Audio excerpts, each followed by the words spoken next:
ఈరోజు మనం నేర్చుకునే 4వ లక్షణం హోషేయ గ్రంథం 14వ అధ్యాయం 6వ వచనం. హోషేయ గ్రంథం 14:6.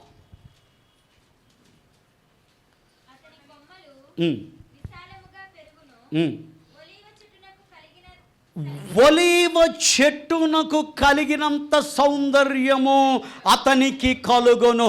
ఒలీవ చెట్టుకున్న 4వ లక్షణాన్ని మనం చూసినప్పుడు అది సౌందర్యము కలది. దావీదు చెప్తున్నాడు, నేనైతే నీ మందిరములో ఎలాగుంటాను తెలుసా? పచ్చని ఒలీవ చెట్టు వలె నేను ఉంటాను. ఈ ఒలీవ చెట్టుకు దేనికి సాదృశ్యంగా కనిపిస్తుందంటే ఇది సౌందర్యానికి సాదృశ్యంగా కనిపిస్తుంది. దాని అర్థం ఏంటంటే, దయచేసి నా వైపు చూడండి. నువ్వు దేవుని యొక్క మందిరములో నువ్వు ఉన్నప్పుడు దేవుని యొక్క దృష్టి నీ పైన పడుతుంది.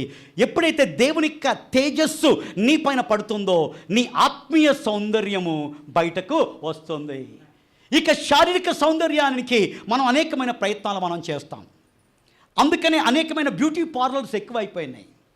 ఎక్కడ చూసినా హాస్పిటల్స్ తక్కువైపోయినాయి, కానీ బ్యూటీ పార్లర్స్ ఎక్కువైపోయినాయి కదా. ఎందుకంటే సౌందర్య పోషణ నిమిత్తం. కాబట్టి శారీరక సౌందర్యము కోసం బ్యూటీ పార్లర్కి నువ్వు వెళ్తావు, ఆత్మీయ సౌందర్యము కోసము దేవుని యొక్క మందిరానికి నువ్వు వస్తున్నావు. పక్కలు చెప్పండి. శారీరక సౌందర్యం కోసం ఒక్కొక్కసారి నువ్వు బ్యూటీ పార్లర్కి వెళ్తున్నావు, కానీ ఆత్మీయ సౌందర్యానికి దేవుని యొక్క మందిరానికి నువ్వు వచ్చినప్పుడు దేవుని యొక్క తేజస్సుతో నువ్వు నింపబడి దేవుని యొక్క సౌందర్యముతో నువ్వు ఉండగలుగుతావు. అందుకని దేవుడు చెబుతున్నాడు, ఇశ్రాయేలుకు రాజును ఎన్నుకోవాలనే యొక్క పరిస్థితి వచ్చినప్పుడు సమూయేలుని దేవుడు పిలిచి, ఈ యెషయా నాయనికి కుమారులు ఉన్నారు, ఆ యెషయా కుమారులో ఒక కుమారుణ్ణి నేనేం చేస్తాను, నేను రాజుగా అభిషేకిస్తాను, నువ్వు అభిషేకంతో నువ్వు తీసుకువెళ్ళా. అభిషేక తైలాన్ని తీసుకువెళ్ళాడు. ఇంకోటి ఏంటంటే, అభిషేకానికి వాడబడేది ఏంటో తెలుసా అండి? ఒలీవల నూనె. అభిషేకానికి కూడా వాడబడేది ఏంటంటే ఒలీవల నూనె. ఓకే, సరే. వెళ్ళినప్పుడు ఒక్కొక్కరు వస్తున్నాడు. పెద్దోడు వచ్చాడు. పెద్దోడు చూసేదానికి వాడు ఎలాగున్నాడు తెలుసా? రాజుకు ఉండవలసిన అన్ని లక్షణాలు వాళ్ళు కనపడ్డాయి. ఎవరికి? సమూయేలుకి. ఎత్తు బాగుంది, చూసేదానికి చక్కగా ఉన్నాడు, మంచి దేహదారుని కనబడినాడు, ఎక్సర్సైజ్ బాడీ, 6 ప్యాక్ బాడీ. ఇదంతా చూసిన తర్వాత అనుకుంటున్నాడు, ఎస్, దేవుడు కోరుకున్నవాడు ఇతడే అని చెప్పి సమూయేలు అతని పైన అభిషేకం చేసేదానికి వెళుతున్నాడు. వెంటనే దేవుడు అన్నాడు, స్టాప్, ఇతడు కాదు నేను కోరుకున్నదే, ఇతడు కాదు సమూయేలు, తొందరపడకో. అప్పుడు దేవుడు చెప్తున్నాడు, మనుషులు పై రూపాన్ని లక్ష్య పెడతారు, నేనైతే అంతరంగ రూపాన్ని లక్ష్య పెడతాను. ఇక్కడ ఉన్న నువ్వు గమనించవలసింది తెలుసా? ఇక్కడ నువ్వు వచ్చినప్పుడు బహుశా బయట ఉన్నప్పుడు బహుశా బయటికి చక్కగా నువ్వు కనిపించచ్చు, అనేక మంది నిన్ను శబాష్ శబాష్ అనొచ్చు, కానీ దేవుడు అంతరంగ రూపాన్ని లక్ష్య పెట్టేవాడు. ఇక్కడ కూర్చున్నావు, ఏం ఆలోచన చేస్తున్నావు? ఇక్కడ కూర్చున్నావు, నీ హృదయంలో ఏముంది? ఇక్కడ కూర్చున్నావు, ఏ ఉద్దేశంతో ఇక్కడ కూర్చున్నావు? దేవుడు అన్నీ చూస్తున్నాడు. అందుకని దావీదు అంటున్నాడు, నాయన, నేనైతే నీ మందిరంలో నాయన నేను ఒలీవ చెట్టు వలె ఉంటాను. ఆ ఒలీవ చెట్టులోనికి లక్షణం ఏంటంటే, నా శారీరక సౌందర్యం కాదు నాయన, ఆత్మీయ సౌందర్యాన్ని నేను కలిగి ఉంటాను. ఎప్పుడైతే ఆత్మీయ సౌందర్యాన్ని నేను కలిగి ఉంటానో నీ దృష్టిలో నేను పడతాను. నువ్వు శారీరకంగా అందంగా కనిపిస్తే మనుషులు నిన్ను చూస్తారు, అవునా? మన తిప్పలన్న అదే కదా. ఇతరులకు మనం అట్రాక్టివ్గా కనిపించాలి. స్త్రీలైతే నా భర్త నాకు చూసి చాలా భలే ఉన్నావు అనాలి అని అనుకుంటారు. మంచిది. స్త్రీలు ఈరోజు చక్కగా చెప్పారు కదా, స్త్రీల్లో ఉండవలసిన లక్షణాలు. అబ్బా, వండర్ఫుల్ వండర్ఫుల్. సో కాబట్టి మనకున్న ఆసక్తి ఏంటంటే, ఇతరులు నన్ను చూసి ఇతరులు నన్ను ఏం చేయాలి, చక్కగా ఉన్నావు అని అనపాలి. చాలా బాగా కొడుతున్నాను, చీర బాగుంది, చాలా బాగుంది, డిజైన్ బాగుంది అని ఈ రకంగా అప్రిషియేషన్ చేయాలని మనం అనుకుంటాం. కానీ దేవుని యొక్క బిడ్డలుగా మనం, దేవుడు మనల్ని చూసాయి, నువ్వు నాకు నచ్చావు, నువ్వు నాకు నచ్చావు, నీకు హృదయాన్ని నేను చూస్తున్నాను. మనుషుల్ని పై రూపాన్ని చూస్తున్నారు, కానీ నేను ఈ అంతరంగ రూపాన్ని లక్ష్య పెడుతున్నాను. నీ అంతరంగంలో నువ్వు పరిశుద్ధంగా ఉన్నావయ్యా. నువ్వు అంతరంగంలో నా పట్ల ప్రేమ పొంగి పొరలుతుందయ్యా. నీ అంతరంగంలో నా పట్ల కృతజ్ఞత కలిగి ఉన్నావయ్యా అని దేవుడు మనల్ని చూడాలంటే మనకి జీవితాల్లో ఎలాగుండాలి? అంతరంగ సౌందర్యాన్ని మనం కలిగి ఉండాలి. అంతరంగ సౌందర్యాన్ని కలిగి ఉండేదానికి నీకు నాకు దేవుడిస్తున్న యొక్క గొప్ప అవకాశం ఏంటంటే దేవుని యొక్క మందిరం. దేవుని యొక్క మందిరములో అందుకనే పరిశుద్ధ అలంకారాలు ధరించుకునే దానికి పరిశుద్ధ మందిరములో మనము కనపడాలి. ఎప్పుడైతే ఇక్కడికి వస్తావో దేవుడు నిన్ను తన పరిశుద్ధతో నింపుతాడు. ఆ పరిశుద్ధ అలంకారాలు ధరించుకొని ఇక పరిశుద్ధమైన సౌందర్యముతో, అంతరంగ సౌందర్యముతో ఇక లోకంలో దేవుని దృష్టిలో మనం ఎప్పుడూ కూడా అప్రిషియేషన్ చేసుకునే యొక్క జీవితాలు జీవించాలని దేవుడు కోరుకుంటున్నాడు. కాబట్టి ఈ యొక్క ఒలీవ చెట్టుకు ఏముందండి? సౌందర్యం ఉన్నది. నువ్వు దేవుని దృష్టిలో సౌందర్యవతిగా కనబడాలి. నువ్వు దేవుని దృష్టిలో సౌందర్యవంతుడిగా కనపడాలి. దేవుని దృష్టిలో ఎప్పుడు సౌందర్యంగా కనపడతామంటే అంతరంగములో మనము దేవునికి ఇష్టముగా పరిశుద్ధత కలిగి మనము ఉన్నప్పుడు అనే సంగతి మనం గమనిద్దాం. ఇది 4వది. 5వది మనం చూద్దాం. 5వ లక్షణం న్యాయాధిపతులు 9:9. న్యాయాధిపతులు 9:9. న్యాయాధిపతులు 9:9.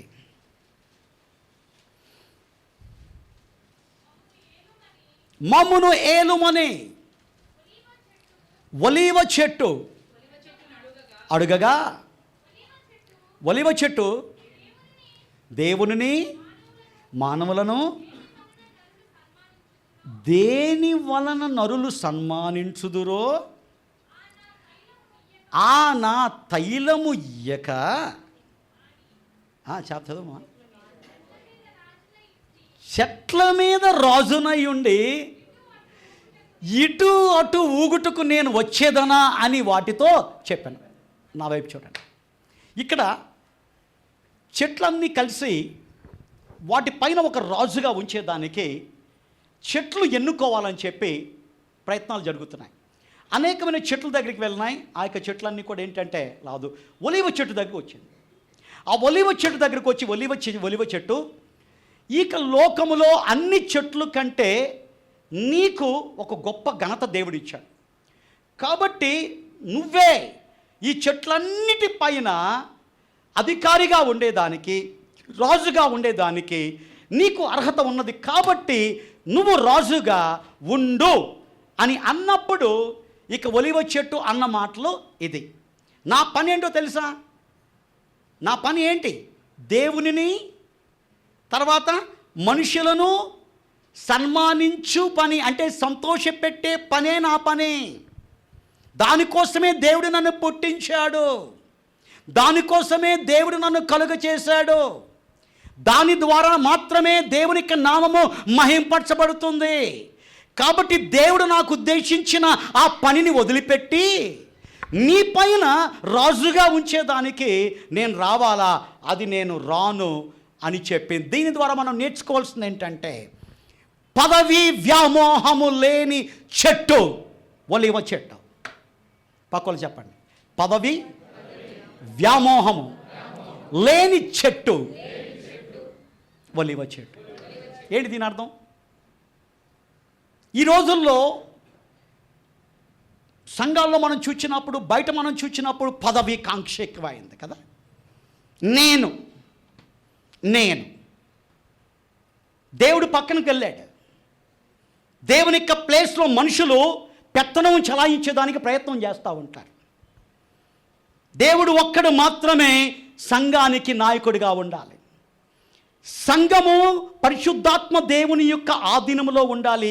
ఏ వ్యక్తి ఆధీనంలో ఉండకూడదు.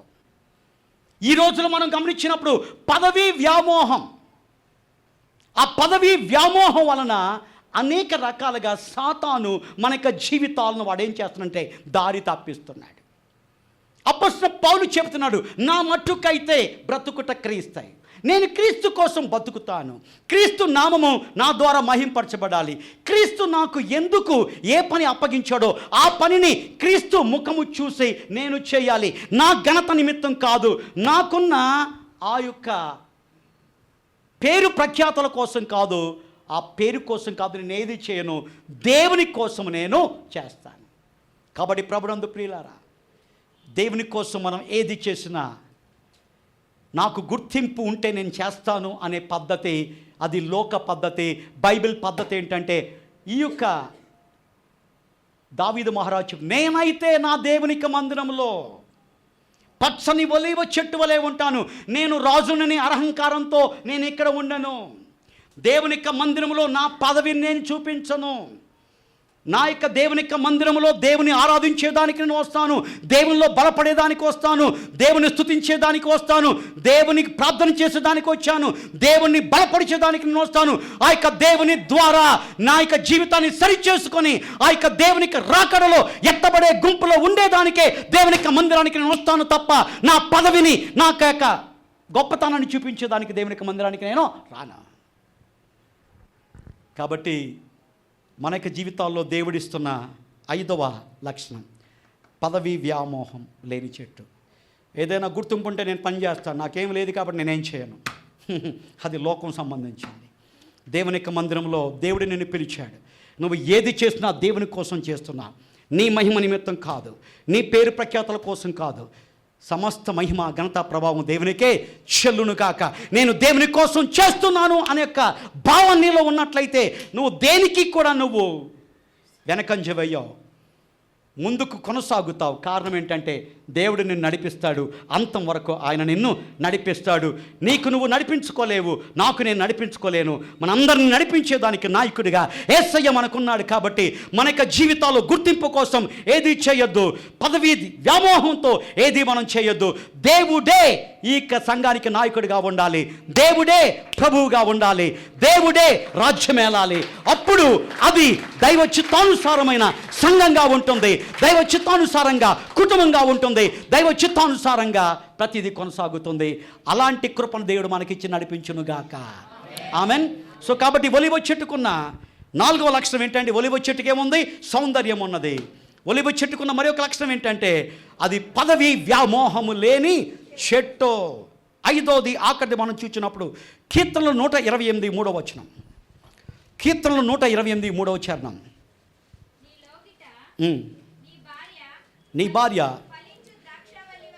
ఫలించు ద్రాక్షవల్లి వలె ఉండును, నీ భోజనపు బల్ల చుట్టూ నీ పిల్లలు ఒలీవ మొక్కల వలె ఉందురు. సాధారణంగా ఇది మనం ఎప్పుడు చెబుతామంటే, వెడ్డింగ్ యానివర్సరీ జరిగినప్పుడు చక్కగా చెబుతూ ఉంటాం. ఇది మన కుటుంబానికి అన్వయించుకొని, నా భార్య ఎలాగ ఉండాలి, ద్రాక్షవల్లిలాగా ఉండాలి, నా పిల్లలు ఎలాగ ఉండాలి, ఒలీవ మొక్కలుగా ఉండాలి. అది రైట్. కానీ ఈరోజు ఒక నూతన కోణంలో మనం చూద్దాం దీన్ని. అసలు ఆ భోజనం బల్ల అంటే ఏంటి, దాని చుట్టూ ఉండే పిల్లలు ఎవరు, ఆ పిల్లలు ఎక్కడి నుంచి వస్తారు? మన దగ్గర కూడా ఓ బల్ల ఉంది. ఏంటది? ప్రభురాత్రి భోజన బల్ల. ఆ బల్ల చుట్టూ నువ్వు సువార్త అందించి, నువ్వు నేను దేవుని యొక్క ప్రేమను పంచి అనేకమైన ఆత్మీయమైన బిడ్డలను మనం కని, ఆ యొక్క బల్ల చుట్టూ కూడా ఆ యొక్క బిడ్డలు ఒలీవల మొక్కల వలె ఉండే బాధ్యత సంఘములోని ప్రతి ఒక్క విశ్వాసికి కూడా ఉంచబడిన సంగతి మనం జ్ఞాపకం చేసుకుందాం. ఆత్మీయముగా మనం ఏం చేయాలంటే, ఇతరులను దేవుని బల్ల దగ్గరికి నడిపించాలి. దేవుని దగ్గరికి బల్ల నడిపించడం అంటే ఏంటి? వారు నమ్మి బాప్తీసం పొంది దేవుని యొక్క శిష్యులుగా ఉన్నప్పుడు మాత్రమే ఇక పరిశుద్ధ బల్లలో వాళ్ళు ఏం చేస్తారు?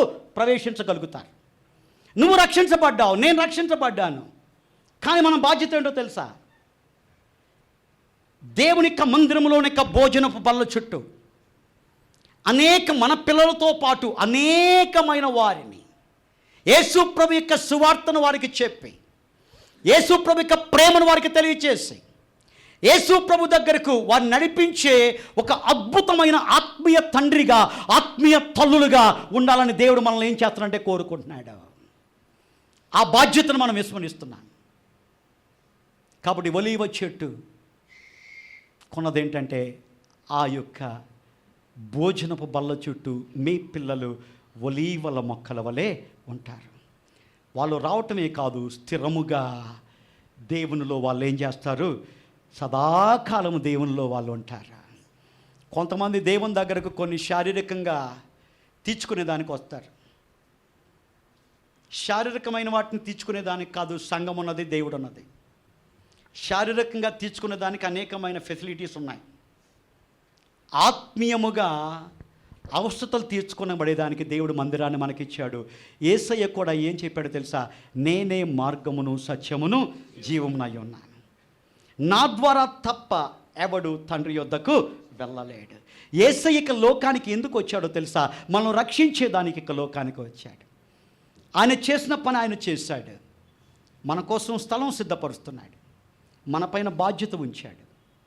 సర్వజనులకు మీరు వెళ్ళి సువార్తను ప్రకటించండి, అనేక మంది నా దగ్గర నడిపించండి. దేవుని యొక్క మందిరములో భోజన బల్ల చుట్టూ ఒలీవ ఒక్కల మలే మీక ఆత్మీయముగా మీరు కన్నిన బిడలు ఉండాలి. మనం దేవుని యొక్క సువార్తను చెప్పి దేవుని యొక్క అద్భుతమైన రక్షణను వారి యొక్క జీవితాల్లో దేవుడు అనుగ్రహించిన తర్వాత వారందరినీ కూడా దేవుని యొక్క మందిరానికి నడిపించే బాధ్యత దేవుడు నీకు నాకు ఇచ్చాడు. ఎంతోమంది అండి క్రీస్తు ప్రేమ తెలియక నశించిపోయే వాళ్ళు అనేక మంది ఉన్నారు. క్రీస్తు ప్రేమను గురించి తెలిసిన వాడిని రా రా అనే దానికి ఉపయోగంలా. క్రీస్తు ప్రేమను తెలియకుండా లోకంలో నశించిపోయే వాళ్ళ దగ్గరికి వెళ్ళి దేవుని మందిరానికి రా, దేవుని యొక్క మందిరానికి రా. ఆ దేవుని యొక్క భోజనపు బల్ల చుట్టూ పిల్లలు ఒలీవల మొక్కల వలె ఉండే ఆ యొక్క బాధ్యత నీ పైన నా పైన ఉందని దేవుడు తెలియజేస్తున్నాడు. ఇంతవరకు కూడా నేను 6 విషయాలు మీకు తెలియజేశాను. దావీదు తన యొక్క దేవుని యొక్క మందిరానికి తనకున్న అనుబంధాన్ని ఒలీవ చెట్టుతో పోల్చాడు. ఇక ఒలీవ చెట్టులో కొన్ని ప్రత్యేకతలు ఉన్నాయి. ఆ యొక్క ప్రత్యేకతలు మన యొక్క జీవితాల్లో కూడా మనం కలిగి ఉండాలని దావీదు స్టేట్మెంట్ ఇచ్చాడు, నేనైతే.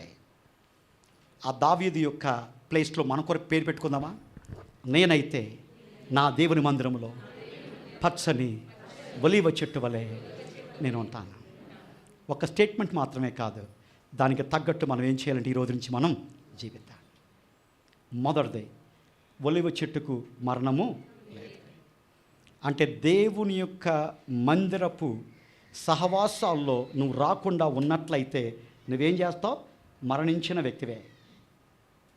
దేవుని దృష్టిలో నువ్వు మరణించిన వ్యక్తివే. అందుకని దావీదు చెప్తున్నాడు, నా జీవితంలో ఏ పరిస్థితుల్లోనైనా నేను దేవుని యొక్క మందిరానికి వెళ్లకుండా నేను ఉండను.